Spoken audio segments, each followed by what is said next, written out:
E aí, galera do Ranking, beleza?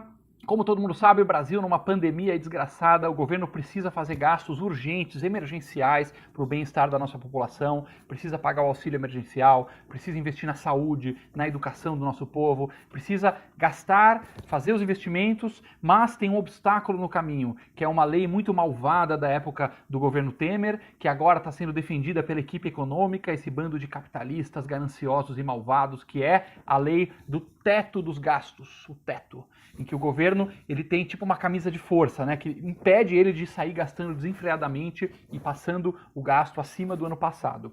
Essa lei, ela está em vigor, ela está sendo questionada por deputados e senadores do bem que colocam a vida acima da economia. Mais importante do que esse negócio de responsabilidade fiscal, essas palavras difíceis, ficar agradando banqueiro, é a gente investir no que é importante para o nosso povo. Essa, pelo menos, é a narrativa que estão tentando te vender e que é absolutamente absurda, falaciosa, contra as leis naturais da economia e da matemática. Vamos aqui entrar um pouco mais a fundo nesse assunto. Responsabilidade fiscal é aquela palavra complicada que na prática toda dona de casa sabe. Por quê? Se a sua família começar a gastar mês após mês muito mais do que ela ganha, isso vai dar ruim no final. Você não pode desafiar a matemática e a lógica. Não tem como. Eu sempre digo aqui, essa caneta, quando eu largar, ela vai cair. É a lei da gravidade. Não dá para fazer uma lei que vai fazer, canetas têm que sair flutuando por aí. Não funciona. A mesma coisa com o gasto público. Se um governo ele começa a gastar muito mais do que arrecada, se o gasto começa a subir uma trajetória louca crescente, isso vai obrigatoriamente, necessariamente gerar uma explosão de juros e inflação.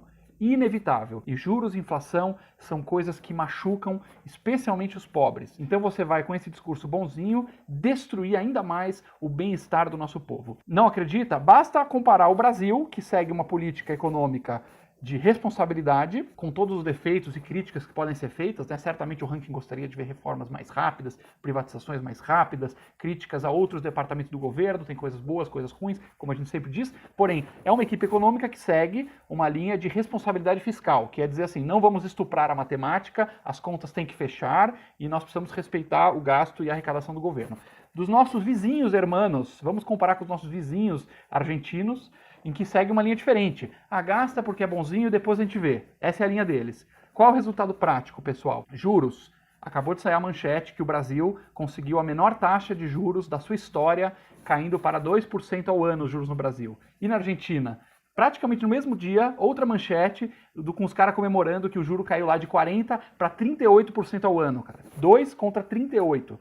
Como é que você vive num país, como é que você investe, como é que você gera emprego, como é que você opera num país com 38% de juros? Agora, como é possível chegar nesse número de 2%? Será que são os belos olhos do Paulo Guedes? O investidor fala assim, nossa, esse Paulo Guedes é lindo, eu vou querer deixar o meu dinheiro com o governo e receber só 2% ao ano, quer dizer, eu, investidor, e todo mundo que aplica, seja no Brasil, ou as velhinhas que têm aposentadoria, ou todos os caras que têm grana para poder emprestar para o governo, né, como qualquer governo do mundo, será que ele deixa lá o dinheiro dele no governo brasileiro, recebe 2% ao ano, e fala, beleza, porque eu simpatizo com esse cara. E na época, por exemplo, da Dilma, a taxa era de 14%, 16%, 18% ao ano, né? Várias vezes mais do que hoje, porque não simpatizava. Não, por uma simples pergunta que o investidor se faz. Esse governo tem condições de me pagar? Eu vou receber esse dinheiro de volta ou posso tomar um calote? É simples assim.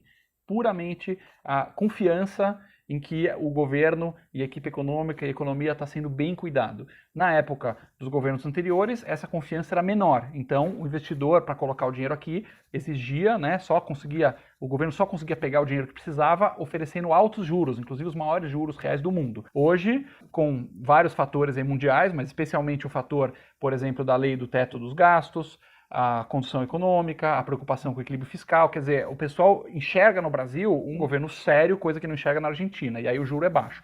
Mas e daí, o que interessa isso? Isso interessa demais, porque os juros é possivelmente o principal indicador econômico de um país.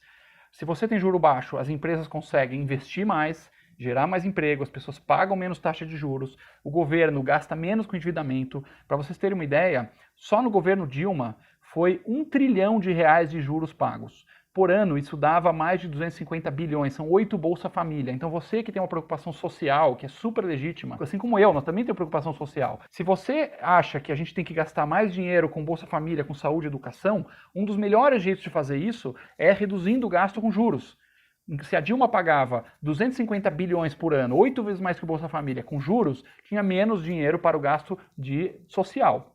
E o melhor jeito de você gastar menos com juros é você equilibrar a economia, demonstrar confiança, demonstrar responsabilidade para que as pessoas do mundo inteiro, brasileiros e fora, emprestem dinheiro barato para o governo. Exatamente o contrário do que está acontecendo com a Argentina, que está pagando 38% ao ano. Sobra dinheiro, alguma coisa para as outras atividades? Não, eles torram tudo com juros. Inclusive no Brasil, antes da Dilma veio o Lula, que gastou 1,2 trilhões, quer dizer, mais ainda que a Dilma, porém num período maior.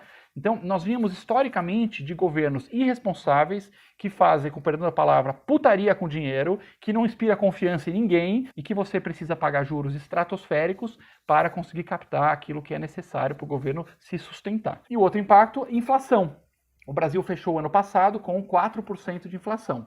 E nos nossos hermanos irresponsáveis, o mesmo período fechou com 54% de inflação. E para quem tem alguma dúvida, a inflação é basicamente imposto disfarçado que ferra os pobres. Tá? Os ricos têm mecanismos de fugir da inflação. Ele compra dólar, ele compra títulos especiais atrelados à inflação.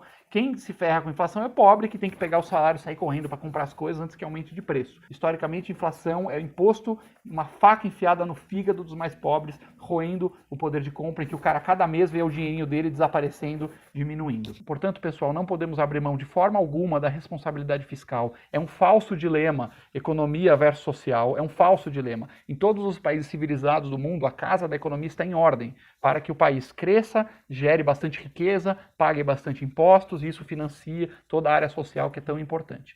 Beleza? Vamos aqui seguir juntos por um Brasil cada vez melhor, sem desafiar as leis da gravidade, sem querer que a caneta saia flutuando por aí.